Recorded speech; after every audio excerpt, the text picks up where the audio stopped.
like you help that algorithm and things like that in the technology world.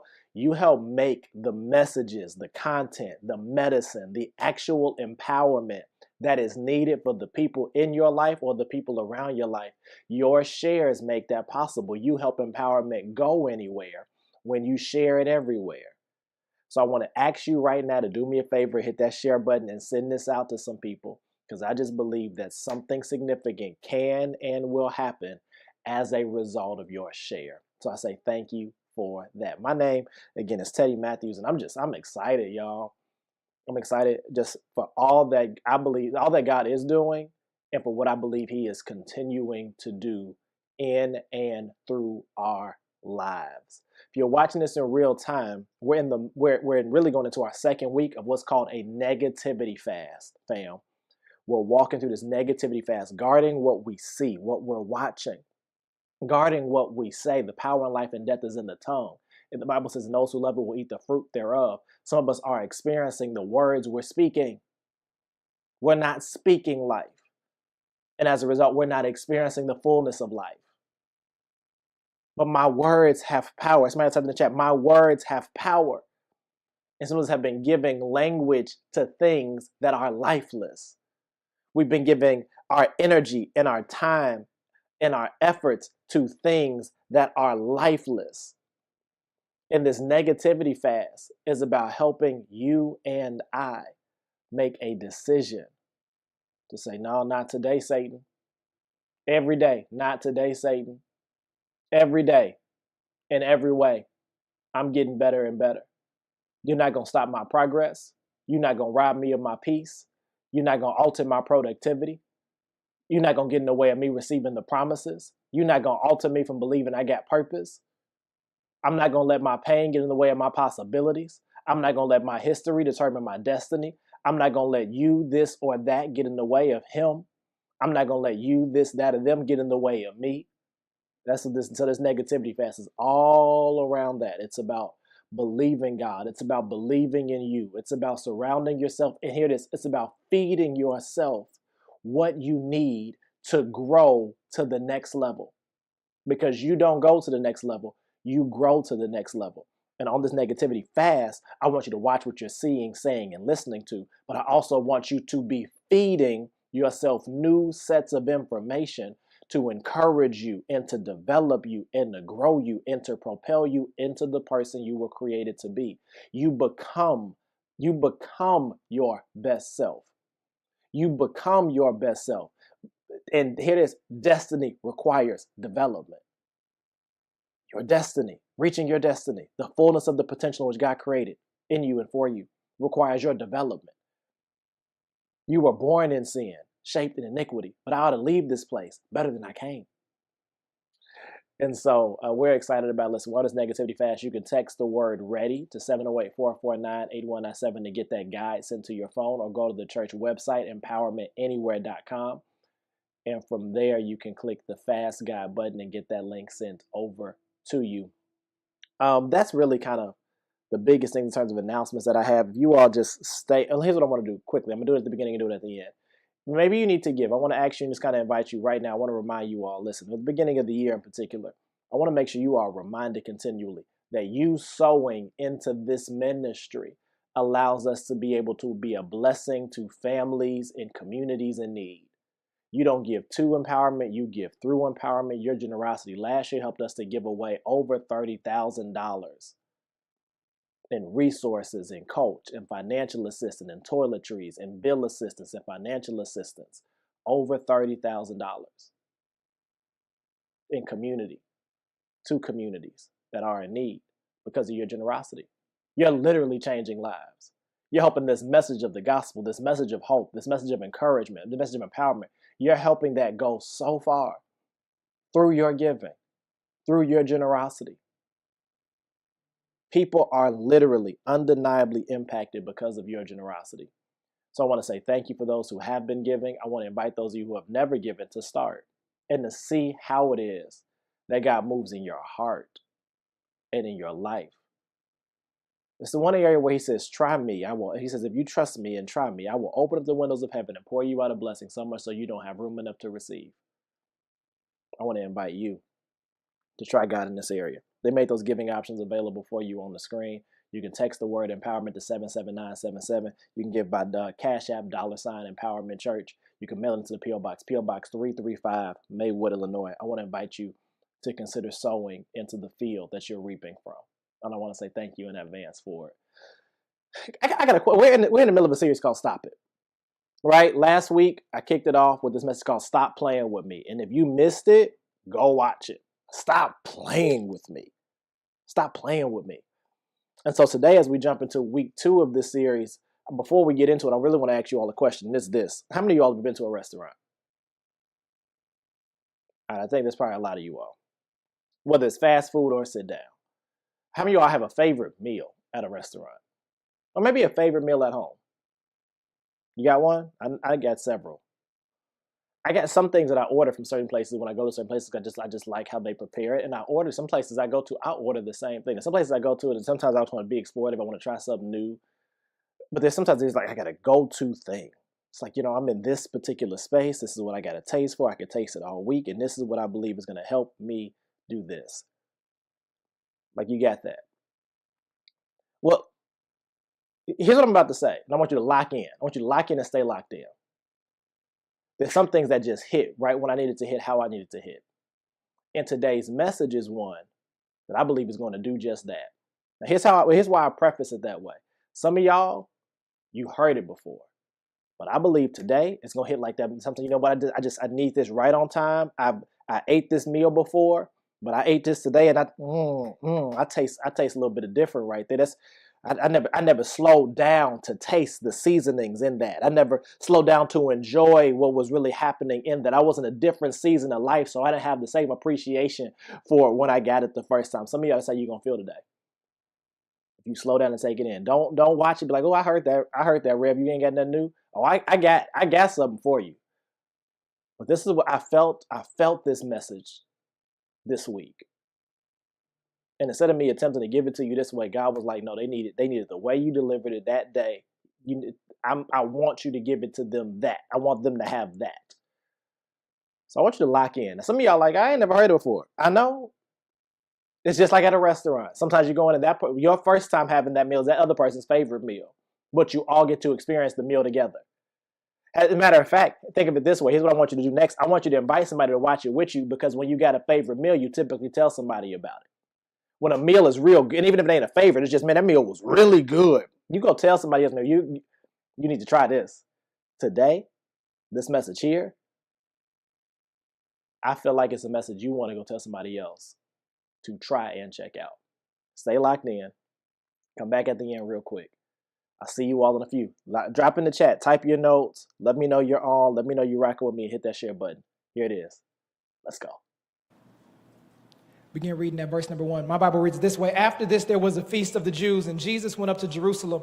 Now there is in Jerusalem by the sheep gate a pool, which is called in Hebrew Bethesda, having 5 porches. In these lay a great multitude of sick people, blind, lame, paralyzed, waiting for the moving of the water. For an angel went down at a certain time into the pool and stirred up the water. Then whoever stepped in first after the stirring of the water was made well of whatever disease he had. Now a certain man who was there had an infirmity for 38 years. When Jesus saw him lying there and he knew that he had already been in that condition a long time, he said to him, do you want to be made well? The sick man said, sir, I have no man to put me into the pool when the water is stirred, but while I'm coming up, another steps down before me. Jesus said to him, rise, take up your bed and walk. And immediately the man was made well, took up his bed and walked. And on the Sabbath, the Jews said, is it the Sabbath?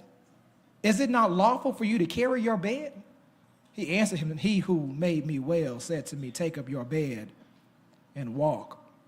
For the few moments we have together, I want to ask this question. What are you waiting for? What are you waiting for? How many of y'all have ever had to wait for something? How many, let me phrase the question because that's a rhetorical one. I want to see if y'all will be honest at first, and nobody even raised their hand for that. So y'all just not going to be real, huh?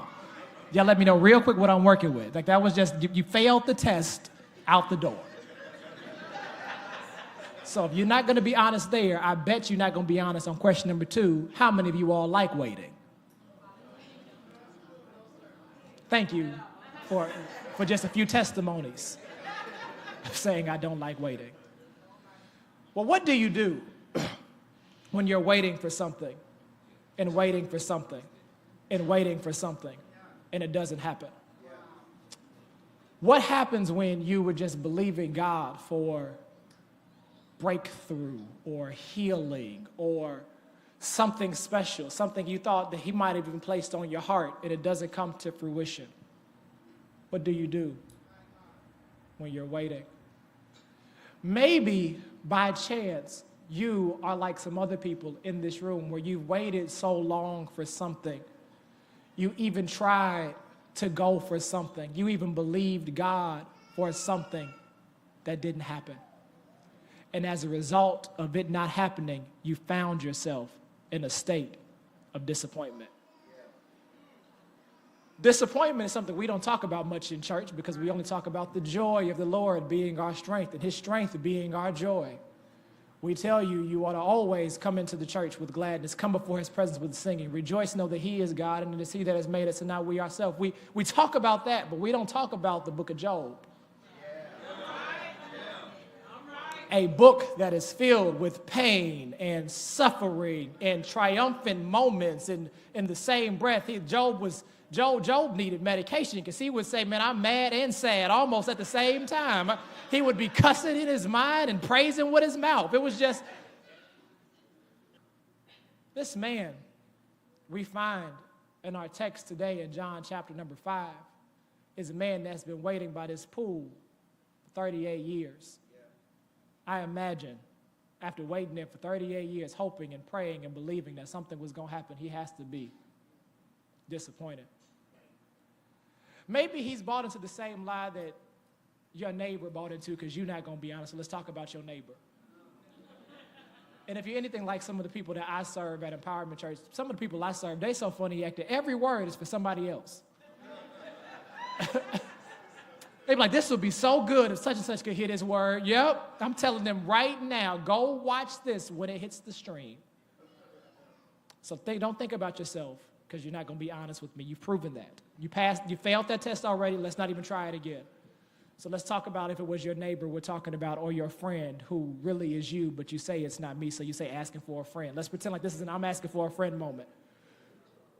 If that's the case, have you bought into the lie that who you've always been is who you always have to be? Have you succumbed to the notion that just because it hasn't happened yet, that it cannot happen in the future? Have you bought into the lie that says could not means cannot, did not mean does not, hasn't meaning will not? Do you see the difference there? Because some of us allow our past to be indicators of what is possible for the future. You're not following me yet? Let me see if I can catch you here. You made resolutions in 2018 about the kind of year 2019 would be, and you got into 2019, and 2019 started looking real familiar, and it reminded you of 2018. So instead of doing something different in 2019, you went back to doing what you used to do in 2018, and now you're stuck. Because while in your mind you told yourself 2019 would be different, you didn't do anything different, and now you rolled over into 2019 thinking that you would pray, and all of a sudden everything would change. You're not gonna be real? Y'all never did that?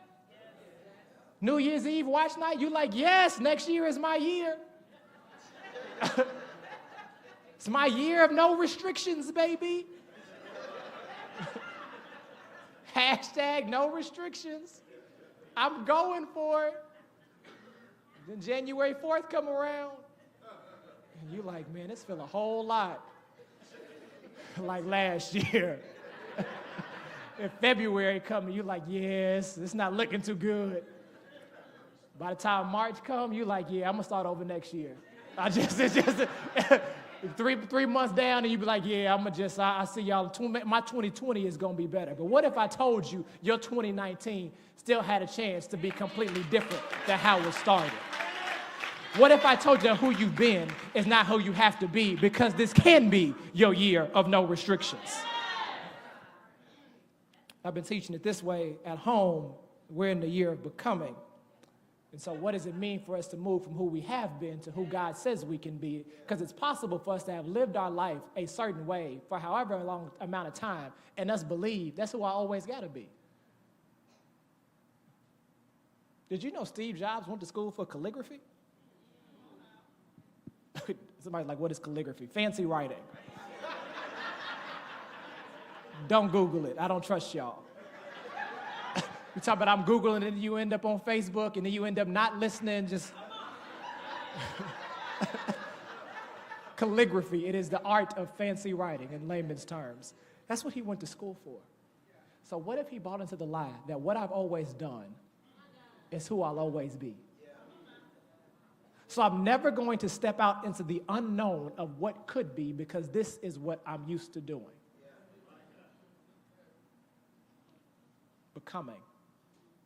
Stepping out of what used to be into what can be, understanding that what I've always done is not what I always have to do, that there is a chance that who I was is who I was, but God said, I came to make all things new. Behold, I am a new. Am I making sense so far? So if that is the case, if he came to make all things new, if he says that I came so that you could be a new creation, that means there's always the possibility that what I've been experiencing is not what I can experience in the future, that there's something greater that could be waiting on the other side of what had been restricting me. And is it possible that what had been restricting me wasn't God nor the enemy, it was me?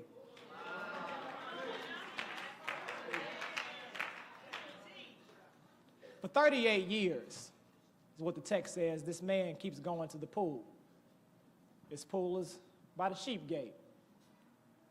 As you get to the sheep gate, I want to make sure I'm not making this up, I want you to see it. It's in verse number 2. It says, by the sheep gate, there's a pool.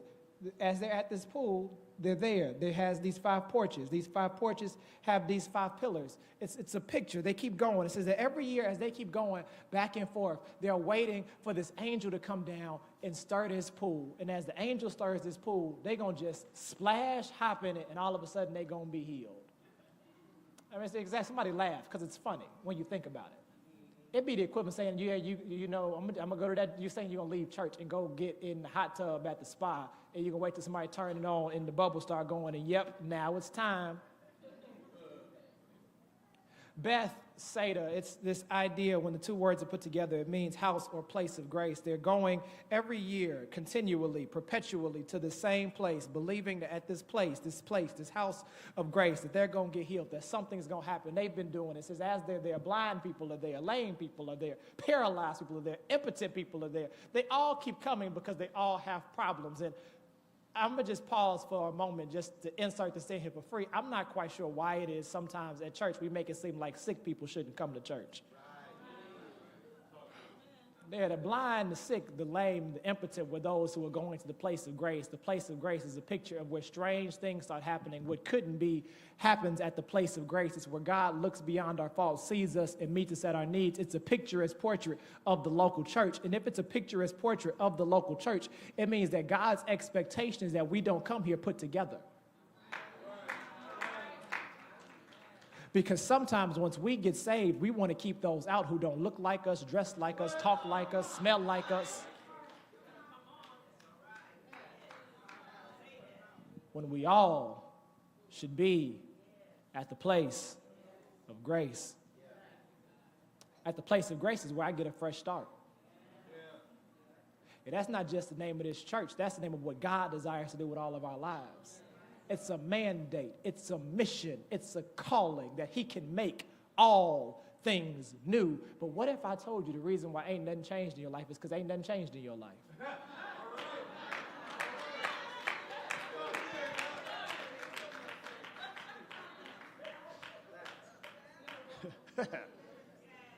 The reason you ain't changed is because guess what? You ain't changed. I know that's not good English.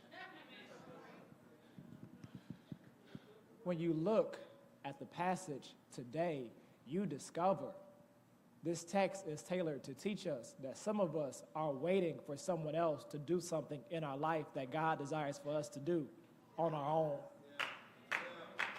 I'm going to say that again. The reason why some of us are stuck stagnant, blind, and impotent, paralyzed, stuck. Our life is on pause, and we are not tapped into the untapped potential that lies dormant in our life. It is because we are waiting for somebody else to come by to pick us up and put us in the water. So you want somebody else to tell you where you gifted at, and you ain't took the time to discover out where you gifted at.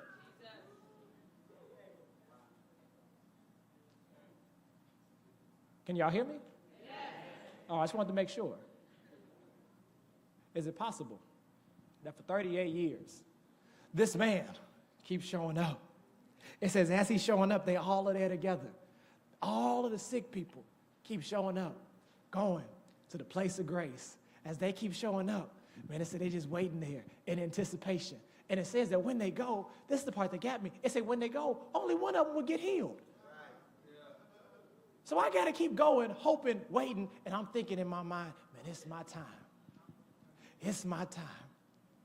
It's my time. Oh, well, not this time. Maybe next time it's my time. Oh, not this time. Next time. Man, Pastor Boone prophesied over me last year was going to be my year. What happened? I want my money back because that told me it was going to be my time. It ain't been my time yet. Talk to you about disappointment. That will create a sense of disappointment for anybody to keep going somewhere, doing the same thing, but not getting a different result. That has to weigh on you emotionally. And what you may not know about disappointment is disappointment has the ability to create at least 5 different factors in your life. It can create depression, where you don't even want to try anymore. It can create apathy, where you just don't feel. You become numb to what's happening around you. Yeah. Depression, apathy, anger. That's why some of y'all pop off at McDonald's, go act a fool at the chicken joint, and ain't nobody said nothing to you but hi.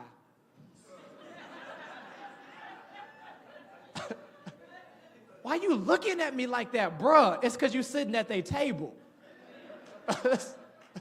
They coming to serve you, no, but he was looking at me. She don't know me like that. What? You just aggressive. It's because deep down on the inside of us, whether or not we'll admit it, most of us struggle currently or have struggled previously with disappointment in the past, and nothing will pause your life like disappointment in the past you don't check.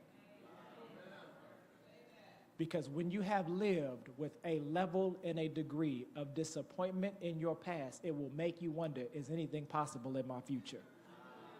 Because every time you get ready to try again, you think about how it didn't work last time.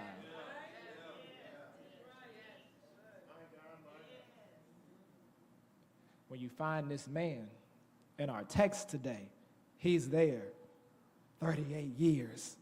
And I assume he's making the same assumption that we make sometimes. But here's what I need you to know, that when your potential is realized and released, your purpose can be fulfilled.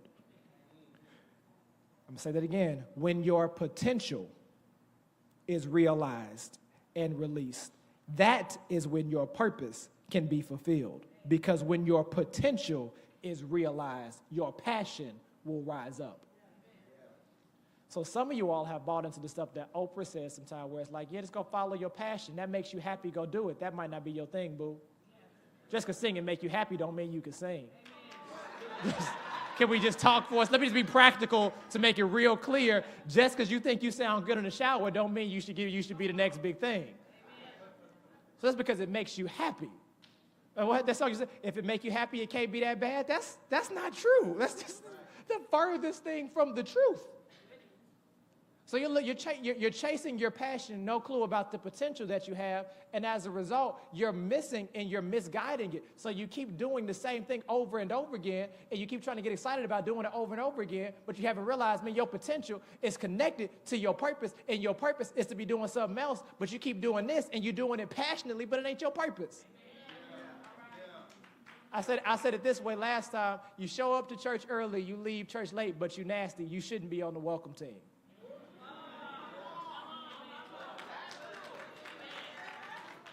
I know it doesn't happen at Fresh Start. Let me just testify. I had it before at Empowerment, and I've seen it before in the past. You got people who show up late. I mean, come early, stay late. They got great discipline, a terrible disposition. So they show you that they're committed, but they don't show you that they want to change. And I'd rather have people who want to change than people who show up to be committed.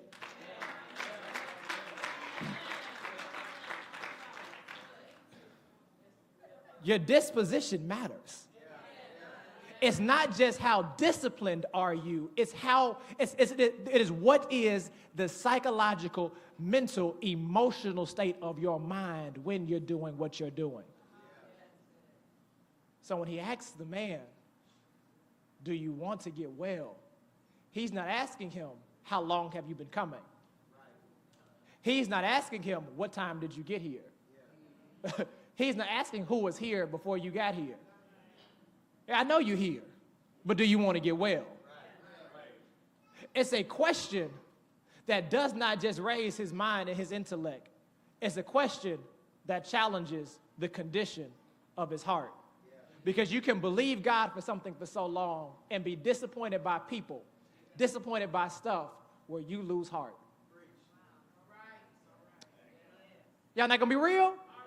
Let me make it practical. When your boo broke your heart, you told them your sweet nothings. They knew everything about you, and they left you. It left you feeling broken-hearted. If you really cared about them, it left you feeling in a state of wondering if it will be possible again in your future. And because most of you never sought healing for it in the present, your future keep looking a whole lot like your past.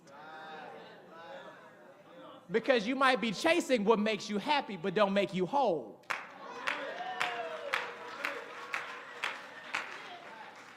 Just because we take good pictures for the gram don't mean we should be together.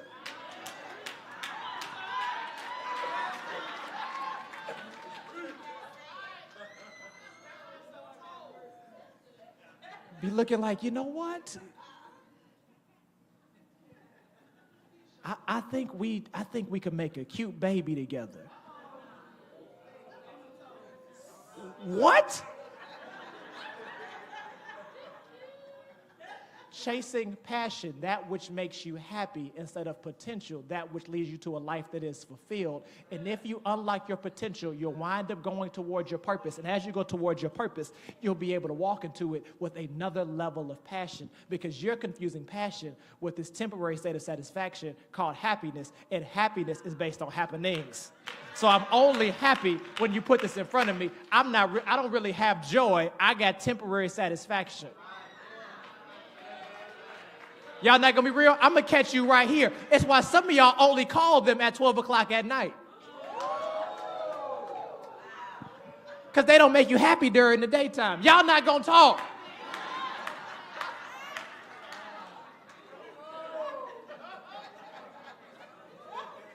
That too real? I just want to make sure y'all was woke, because y'all was looking at me like I was crazy about 10 minutes ago. This man, for 38 years, keeps showing up to this pool based upon this pretense that everybody around him has been taught that if I keep coming to this pool, eventually the angel's going to jump in, stir this water up, I'm going to jump in his case, roll in, and I'm going to get healed. But he says, when Jesus asks him this question, he says, sir, every time I get ready to do it, somebody hop in front of me. Disappointment.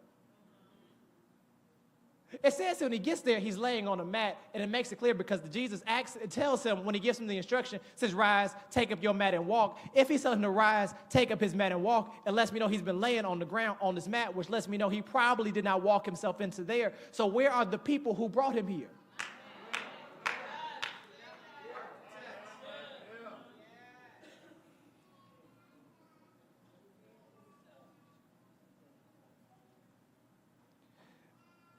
He didn't bring himself there. Well, that's disappointment at another level. Because he had to trust somebody to bring him. But they left him. Y'all ever had somebody leave you? It can be disappointing. Some people, you need to praise God. It's free. Just take that one for free. I'm not charging you. Pocket it. Hold it till you need it. You were calling it the devil. It was really God, because They brought you to as far as they could take you, and if they would have stayed with you, you wouldn't have made it to your next destination. As a matter of fact, it's possible that that's what happened in the story. The man for 38 years could have thought he needed people, and he really needed Jesus. And because he was chasing people to put him in the water, he was missing the one who with one word could say, get up. Take up your mat and walk. And I want to know, is there anybody here today that maybe that's your story? You've been waiting for somebody else to come in and make you happy. And all you needed to do was go talk to Jesus and tell him your heart's desire. So you've been waiting on the man to affirm the void you had in your life that only Jesus can fill.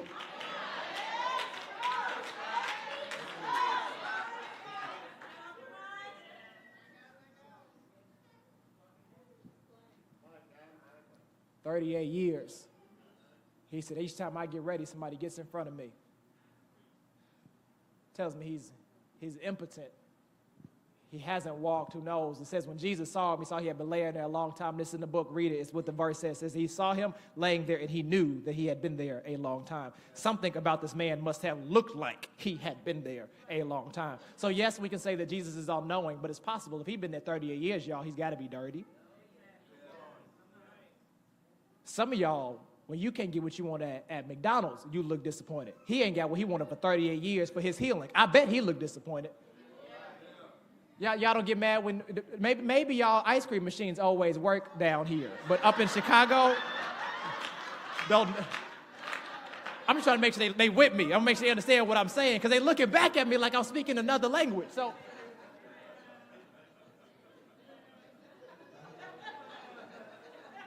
It's 90 degrees today. If y'all go get some ice cream right now and they tell you that machine ain't working, y'all ain't gonna be looking like, thank you, Jesus. So imagine what this man must have been thinking I'm gonna come to this pool and get my healing for 38 years, and each time he get ready to get in, somebody hop before him.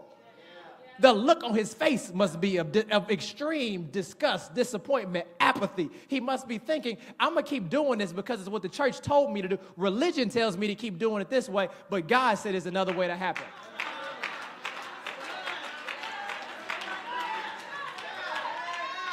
That religion keeps saying, yep, keep trying it this way, baby. Eventually, something's going to happen. And Jesus is like, no, bro.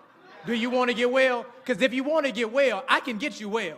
But you got to trust me and try something different. I know you were trying to roll into this water, but I want you to just get up, pick up your mat, and walk. And I think that might be somebody's word today. If you going to get your fresh start, quit waiting on how everybody else did it. Get up. Take up your mat and walk. Do you have the kind of faith that says that might have worked for everybody else? That's not going to be my story. It might not have happened for everybody else, but that's not going to be my story.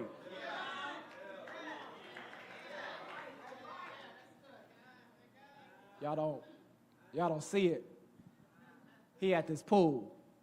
Everybody else at the pool too. The blind, the lame, the impotent, the paralyzed. They all there together.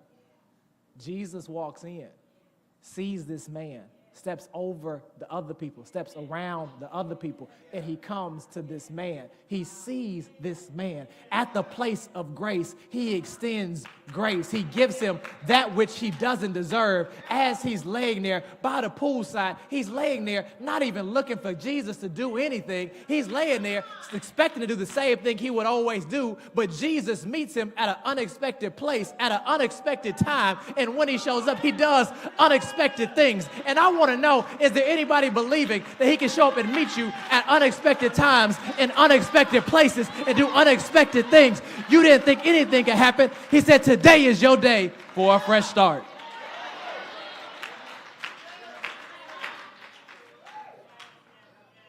They're there. He says, do you want to get well?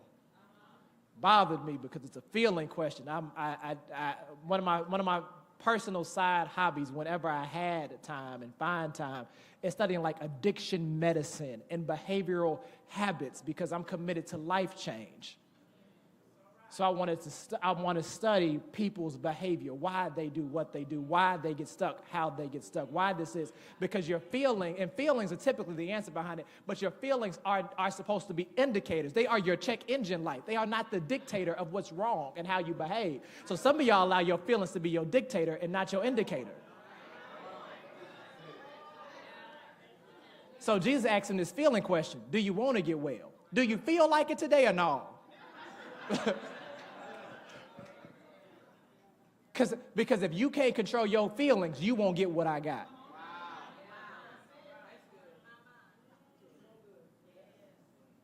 Yeah, so if you're gonna sit here and you're gonna let today be the day where you wallow in your sorrow, it ain't gonna happen for me, it can't happen for me, it never happened for me, this person, and some of us lie, and so you don't want to address the brokenness in your heart and the pain of your past, and so you say stuff like, nah, no, they didn't mean that much to me, and so you lying, your heart is broken and hurting, and every time you see them on the gram, you get mad and you cuss and you fuss because you thought they was gonna be your boo, and when y'all went to prom, and now they married, they got 12 kids, and you lonely, and you looking around, and you is.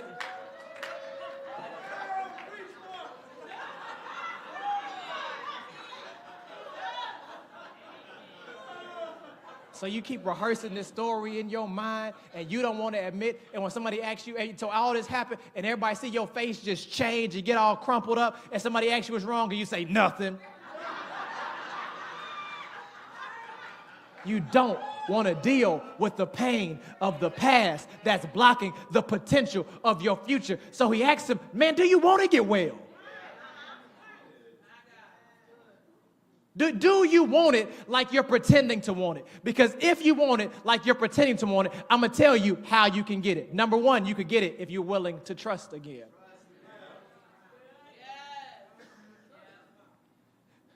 Because some of us are waiting on the person who hurt us and left us to come back and heal us. And so you won't trust because you keep waiting for the person who cut you to heal you. So every time Pastor Boone say he got a word, you write it down, but you don't put it in your heart because you be like, yeah, my last pastor told me the same thing and it didn't work. So you're like, yeah, whatever. Daddy left. It's left a scar, and you tell everybody it's not bothering you. But Father's Day, you crawl up in a ball. If you're not willing to trust again, you won't be able to go get what's yours. Because here it is, you know, some of us have this other theology that does not line up with Scripture. Everything we see Jesus do, he calls the person to take action on. Yeah, there's nothing that Jesus does that passively happens for anybody. All of the miracles that he performs require somebody to do something. They all have to, at some point in time, put their trust in him. It happens in the Old Testament too, but here's what we do. We're not like Peter, we're more like Naaman. So Naaman, in the Old Testament, they were there, he had got this disease, and so they sent for Elijah to come, and the prophet comes and sends a word and says, this is how you're going to get healed, and sends this word from God, and he like, wait a minute, what, bro? You want me to go dip in the Jordan 7 times? I thought you were like going to spit on your hands, rub it on my face, clap 3 times, spin around 4 times, and all of a sudden I'm going to be healed. You mean tell me I'm going to go dip in the nasty Jordan? Are you holding up your healing because you don't want to do what he said? Y'all not going to like this. Because we show up Sunday after Sunday and turn up Tuesday after turn up Tuesday, and we take great notes. We don't apply it to your life, and you wonder why you're not healed. As if note-taking is going to change your life.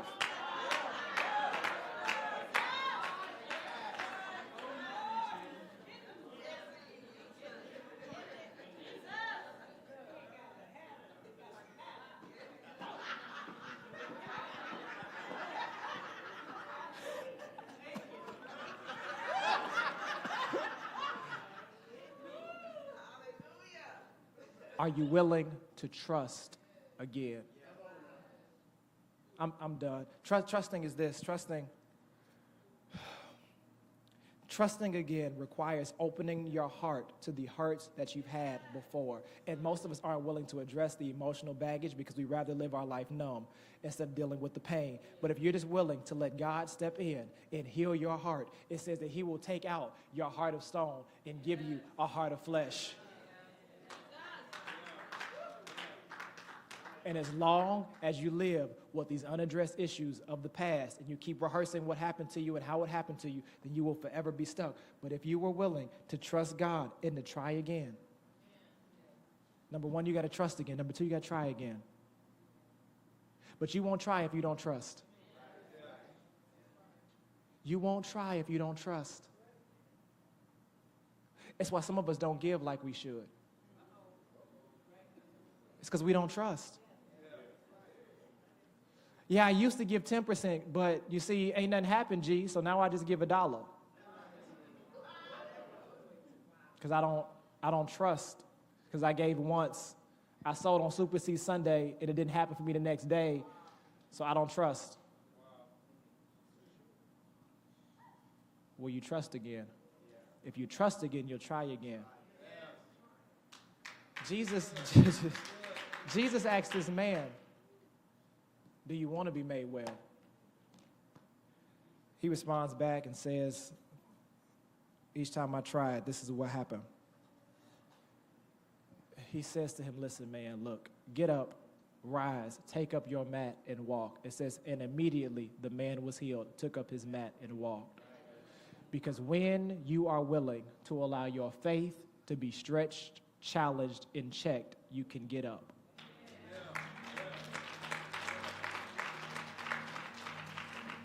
But most of us, we want a fresh start without ever admitting, my faith got a hole in it.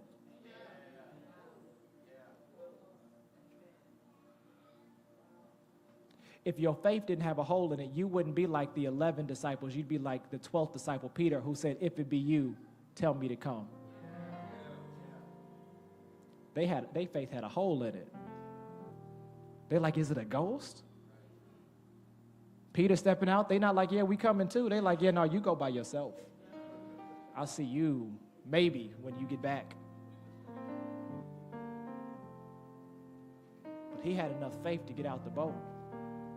This man had enough faith to get up. He ain't walked in 38 years, but he had enough faith to say, man, look, if this man would tell me to get up, let me try again. What would have happened if he would have did like we do sometimes and didn't come to church that day? Because he was tired of trying again. He'd have missed his moment. But he was willing to come one more time. Try again. Here's what you got to know about trying again. Sometimes your try again is going to look different than the first time. Yeah, before when he was trying, he was waiting on somebody to pick him up and put him in the water. Arguably, I imagine in my mind, he might have even tried to roll his way into the pool. This time, he don't even get in the pool to get the healing. They all waiting for magic. Voila, magic. That's magic. They waiting on superstition. Superstition is different than the supernatural. Yeah, so Jesus can heal you supernaturally. It's when he puts his super on your natural, and he says it might have been restricted before, you might have been bound before, but today is your day of freedom. Today is your day of healing. Get up, pick up your mat, and walk. I know that you've always been stuck, but today is the day you become free. Today is not the day I take away the pain of the past, but it is the day I give you a new future. It is the day I give you a fresh start. It is the day where everything around you may look the same, but everything around you just changed because I'm giving you a fresh start. Do you want to get well?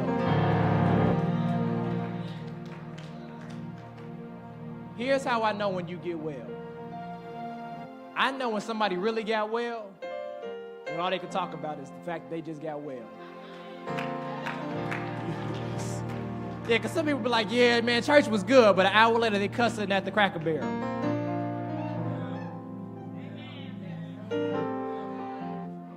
This man here, right here though, this man right here, when the Pharisees walked into him and asked him the question, all he could say was, look, man, all I know is this, the one who healed me told me to get up, pick up my mat and walk. They asked him another question.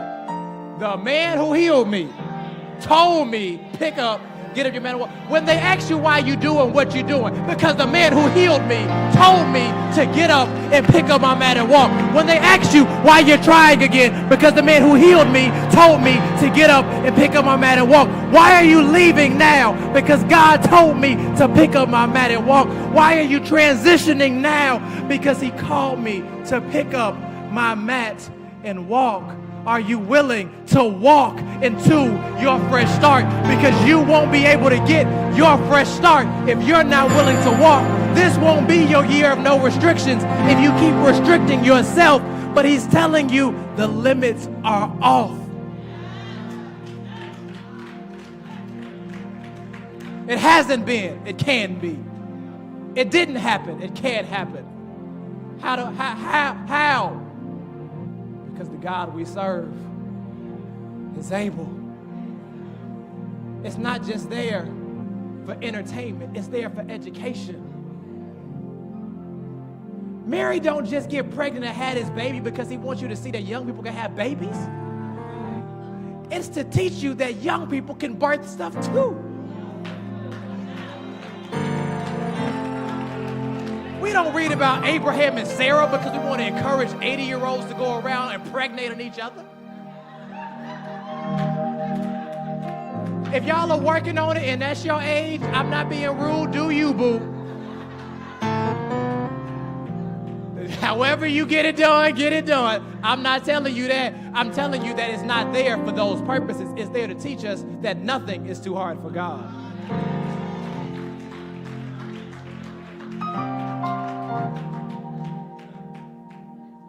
Do you want to get well? Or are you going to keep making excuses about why you are where you are? Blaming other people for your lack of progress. Blaming other people because your life is where it is. Your life is where it is because you choose to stay where you are. Yeah, you don't like it, but it's good theology. Because the God you see is the God you get. So if you believe that's how your life's supposed to be, that's all. He will let you live on the level you choose to settle for. So if you choose to stay on the boat, the 11 stayed on the boat, and he let them stay there. He didn't say, come on out. Peter said, if it's you, bid me to come. He said, hey, now. This man, he didn't argue. Get up, take up your man. Man, that's different. Ain't nobody ever said that to me. That's an unfamiliar word. But you know what? Because you seem confident in giving me this word, I'm going to put my confidence not in the fact that I can walk, I'm going to put my confidence in you. I need for y'all today to not put your confidence in the word that you give, but put your confidence in the fact that God gave you the word. The word might not make sense. And some of y'all are waiting on your word to make sense. And because your word hasn't made sense, you haven't acted on it. But you're not trusting the word, you're trusting the one who gave you the word.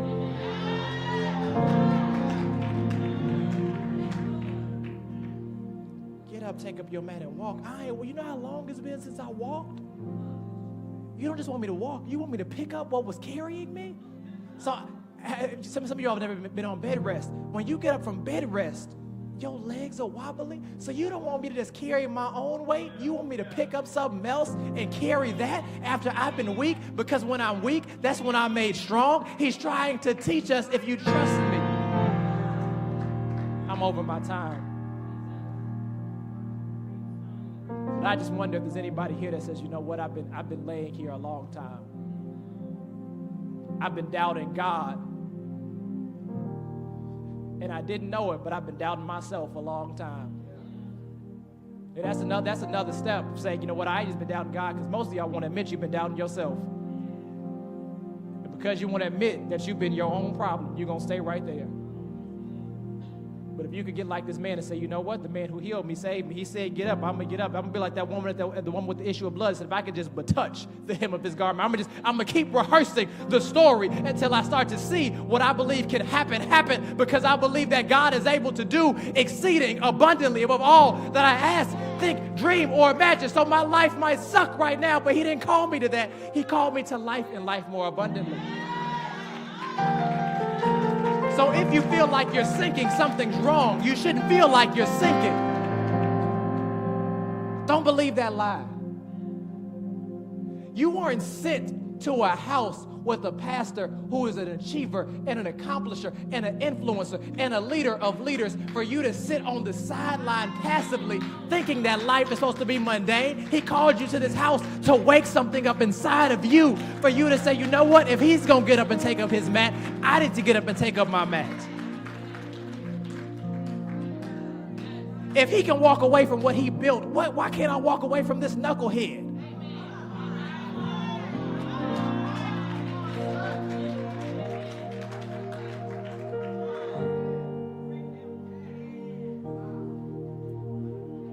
Worried about what the church folk gonna say. This man was like, look, the man who healed me, bruh, I'm gonna tell you again. If you ask me one more time, the man who healed me told me this. Don't ask me no more.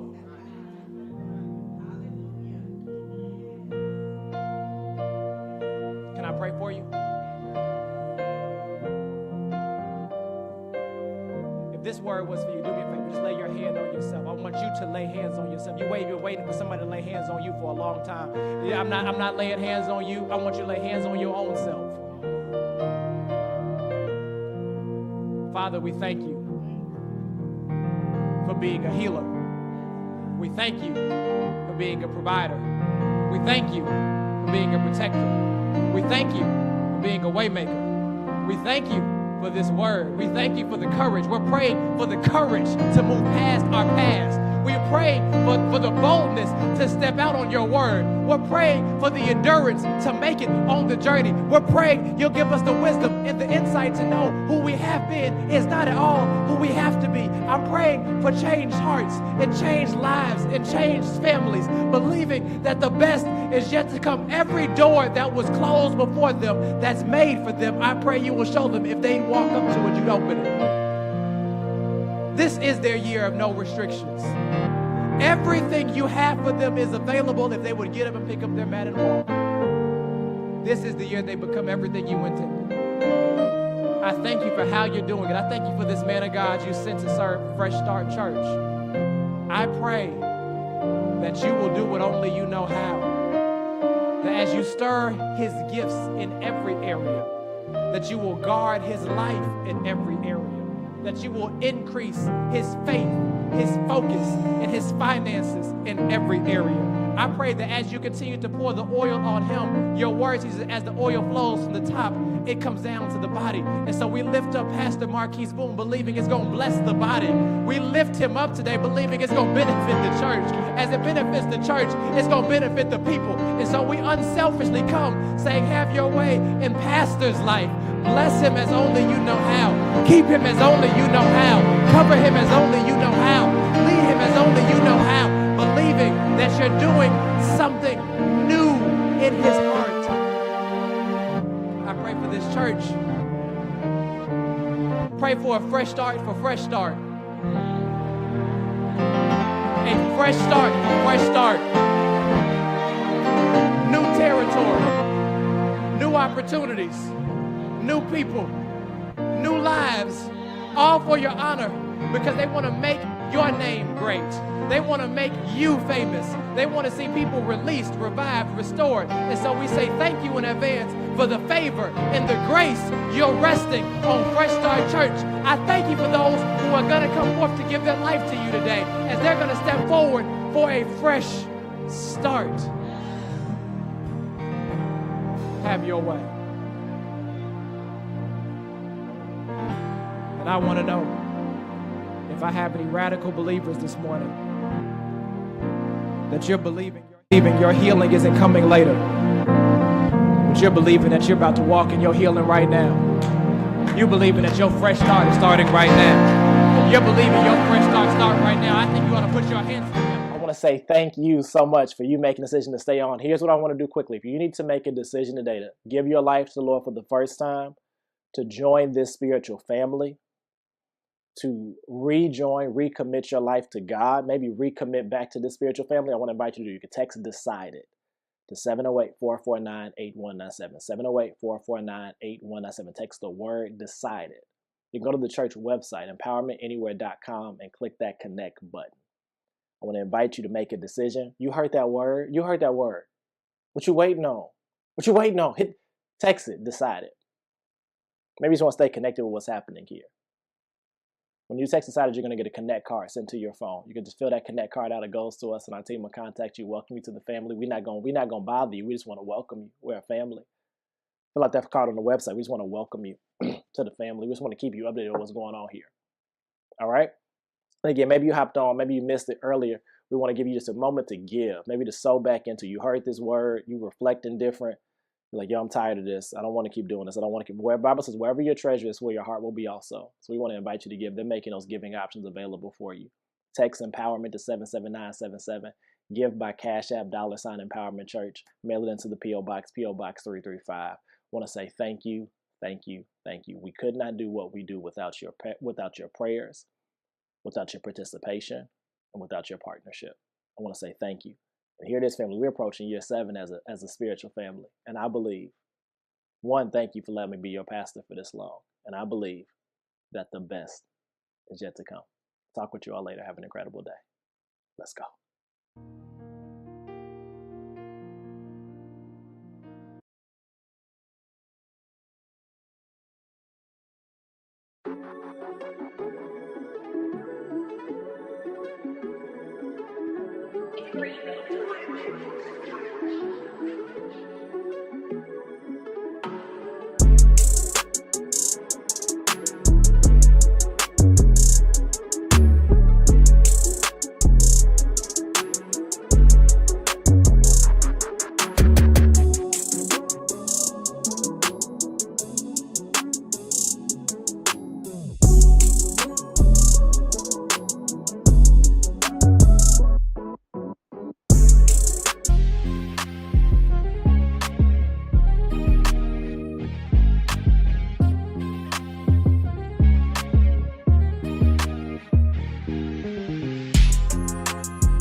Welcome to Empowerment. Like a family reunion. I thank you for this whole project, God. I thank you, Lord, for every breast cancer survivor, God. I see how it looks, but it doesn't have to be this way. I can tell whether or not some of you got it based upon what some of you all pray for. Because you no longer see possibilities. You just see problems. Nehemiah looked at the same thing they looked at. And they saw a mess. And somehow Nehemiah looked at that same road. And he saw possibility. Because we can look at the same thing, but not see the same thing. How do it feel to be back in the building? Feel great. Miss the camaraderie of the people, miss the worship experience, miss seeing Pastor in person, hearing him in person. So, like he said, it's been a great day. Hopefully, if you missed this one, you'll be at the next one. Love you, Empowerment.